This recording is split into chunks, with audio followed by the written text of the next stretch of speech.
This is the new Kia EV6 GT, and it's a little bit like the martial art Taekwondo because it's Korean with quite a punch. You see, this is effectively Kia's answer to the Tesla Model 3 or Model Y Performance. Now I'm going to show you how much of a punch it's got later in the video when I launch it, see how quick it can go from 0 to 60 miles an hour. Now in this video I'll also talk you around the exterior upgrades of the standard EV6 and the interior changes, plus what they've done to the chassis to make it more fun to drive. Because I'm Matt Watson and you're watching CarWow.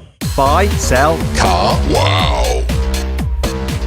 Let's start this video by talking about the design changes that Kia have made to the GT version. So first things first, you've got your GT badge there and a larger roof spoiler. They've also redesigned the rear bumper slightly. It's fairly subtle, but now the car has this sort of diffusory thing going on there, and these reflectors are vertical rather than horizontal. Here's the rear of a normal GT line model so you can compare the difference. Okay, moving down the side, you get 21-inch alloy wheels as standard with a unique design. And you probably noticed as well, look, what's going on with those brake calipers? Yes, on this GT version, you get this lime green luminous high-vis effect on the brake calipers. Reminds me of a Porsche e-hybrid. Moving to the front, this part here has like vertical slats, whereas on the GT line it would be horizontal. Similar story here, we've got some vertical slats rather than the horizontal effect. Once again, I'm going to show you the GT line model so you can compare it to this. This looks slightly more aggressive, but it's very hard to spot the differences really. One thing I do like about this particular car though is the number plate EV6 hot. That's quite cool rather than hot.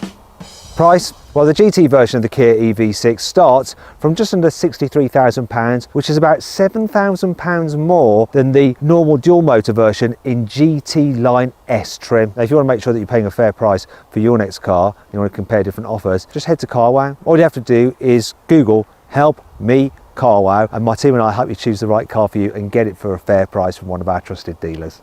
Here on the inside, there are only a few changes over the standard Kia EV6. The most notable are the sport seats, which are very comfy, and actually more comfy than the standard seats because those have a headrest which sort of push your head forward into a bad posture position. Not so with these. I prefer them. Also, the GT gets this unique lime green stitching to match the calipers. And also, you've got the GT button there. More on that in a bit. Other than that, it's pretty much identical. So overall quality is pretty good. There are a couple of scratchy plastics lower down, but it does feel solid. Really clever design. I like the way you can toggle in between the infotainment system and the climate control, and you have some physical buttons for the climate control. The infotainment system is okay, a little bit laggy at times, but it's fine. And you've got a big digital driver's display. I also like the fact that you get some really good surround view cameras. Very handy when you're parking, like you can look all the way around the car. You've got a little 3D image of it there. And this feature, which I love, when you indicate, you actually see what's in your blind spot from a camera on each door mirror. Love that. And the driving position as well. It's nice. You see a bit higher up than you would do in, say, a Tesla Model 3, but it's not quite as high as what you'd class as a normal SUV. Sort of just like a slightly pumped up hatchback. What's that beeping? This car is always beeping. It's probably because I'm in reverse. It was wise that it was beeping, otherwise I'd have reversed and knocked cameraman Lewis over. Here in the back, like with the front sport seats, you get a suede effect with the lime green stitching. Other than that, it's just like a normal Kia EV6, which means headroom's good, knee room's good. The only real major issues are the fact that the seat is quite close to the floor, so there's not much under thigh support, and you can't really stretch your legs out under the seat in front. Other than that, it's fine. Let's move on to practicality and storage space. So the Kia EV6 has a front boot. If you have the rear wheel drive version, you actually have 52 litres of space under here, but the dual motor versions, because you've got a motor underneath here, have less storage space, just 20 litres. So you're not going to be able to fit your normal charging cables in here, just cables for your phone. It's fine. Meanwhile at the back, the boot is average in size. For the standard Kia EV6, it's 490 litres. For this high performance version though, there's 10 litres less. So a bit less space underneath here to store your rear cables. That's because you've got a bigger, more powerful rear motor and it just eats into space a little bit. And that brings us to 5 annoying things about the Kia EV6 GT. Just like with the normal EV6, there is no wireless Apple CarPlay or Android Auto, which means you have to plug the phone in if you want to use those functions, and your USB ports are there, and so you have to have the phone in this bin. That's particularly annoying with this high performance model, which you're going to be driving quickly because your phone's going to end up rattling about in there as you hoon it around the bends. For some reason, in the UK, you currently can't specify the GT version of the EV6 with a panoramic sunroof. You can get it on the normal car, but not this high performance version. Don't know whether that'll change in future, but if you're buying one now, that could be rather frustrating. When the Germans do high performance versions of their electric cars, they like to add in some high performance sounds which add to the experience of driving the more expensive and quicker model. Kia could have done that, but they didn't. It makes the same noises as the standard EV6. For some reason, Kia has limited the paint choices on the GT version of the EV6 to just 3. This grey, a black and a white. That's your lot. While the range-topping version of the normal EV6, the GT line, comes with electric seats and standard, for some reason this more expensive GT doesn't get them. They're manually operated. Ooh.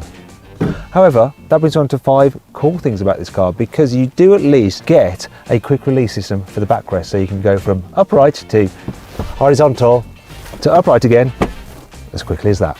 Continuing the seat theme, the GT model gets heated seats in the rear as standard. That means that your back passengers can heat their back passages. The car has 5 different driving modes. So you have Eco, and you'll notice that as you scroll through, the LED lights change to match the mode. Normal, there we go, slightly different colour. Sport, oh, it's gone red. And then GT mode, which you have a separate button for. It goes yellow, and that puts the car into maximum attack for every single setting that you can configure. There's also a My Drive mode, so if I go into settings, I can configure things exactly as I like it. So for that, I want everything in hardcore apart from the suspension, which I'm going to set to normal, which is the softest setting for the adaptive dampers. Perfect. Kia clearly mean business with this car, because they fitted it with an electronically controlled limited slip rear differential, which can send power to the rear wheel with the most grip for excellent corner exiting traction. So you can make the most of that limited slip differential, Kia has actually fitted the GT with a drift mode. To activate it, you need to first put the car into GT mode, then turn off the stability control and traction completely, then you pull up on both these paddles. Drift mode is now engaged. Goodbye tyres. Now let's talk about the most exciting upgrades to this car, and that's to the motors. So they put out a combined 585 horsepower, which is 260 horsepower more than the standard dual motor version of the EV6. You've also got 740 Newton meters of torque, which is insane. Now Kia's also worked on the car's brakes, so they're bigger at the front and the rear compared to the standard car. They've also tweaked the suspension, so it's slightly softer at the front and stiffer at the rear to make the car a little bit more tail happy. There is one problem though. The GT version of the Kia EV6 is almost 100 kilos heavier than the normal dual motor car. It weighs in at 2.2 tons. Now you may have a couple of questions about this car. First one being, why does it say prototype there? Well, Kia sometimes does this thing where they give you a pre-production model to review. So this car will never be sold to a customer, but for all intents and purposes, it's exactly what the customer will get. You also might be wondering that I said the power output was 585 horsepower, whereas here it says 577 brake horsepower. That's because I say metric horsepower, not this old-fashioned English way of brake horsepower. To be fair though, we should probably be reporting things in kilowatts now. Now, if you're thinking about buying a new car such as this, you're probably going to have to sell your current car.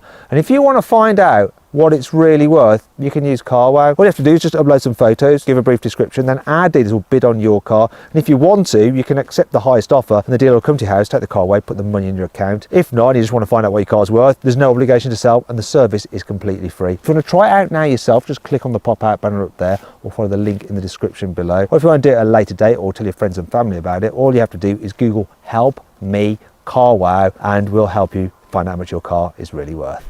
Okay, let's see what this EV6 GT is like to drive. I'm in maximum attack mode and my god, the throttle response is insane. See it like through the bends. Shoof. Oh, I cannot put down its power. Stays pretty flat through the turns. The steering is relatively quick, but you don't feel much through it.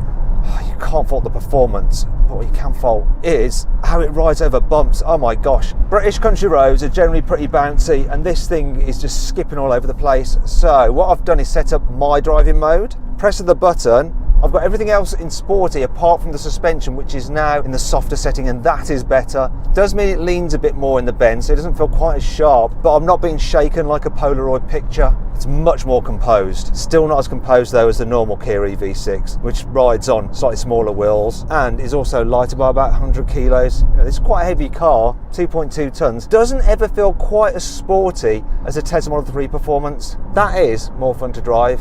It just is. What's this car like to daily drive? Well, the oomph from the extra performance is really handy when you're overtaking on the motorway. So I'm at 50 miles an hour now. I'm going to floor it in GT mode, and that's 70.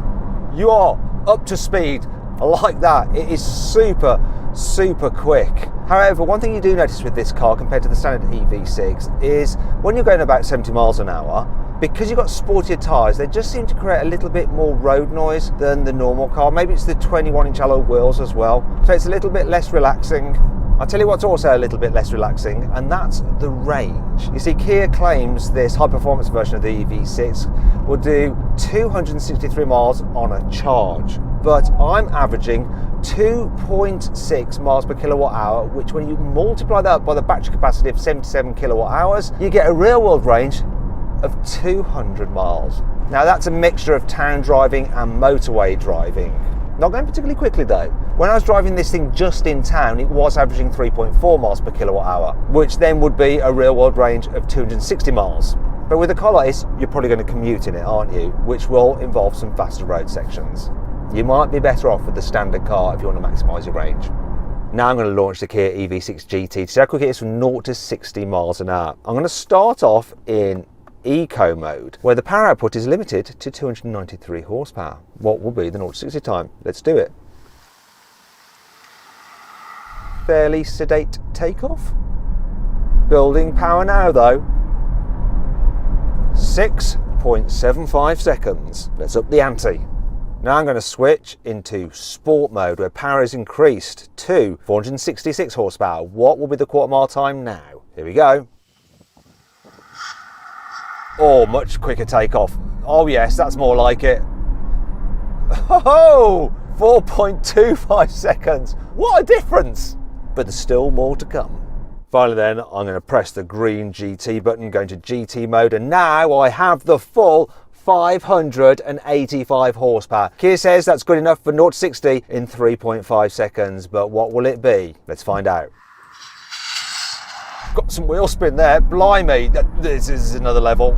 0 to 60, 3.71 seconds. Not quite as quick as Kia said because I lost traction on the front axle, but wow, it's quick.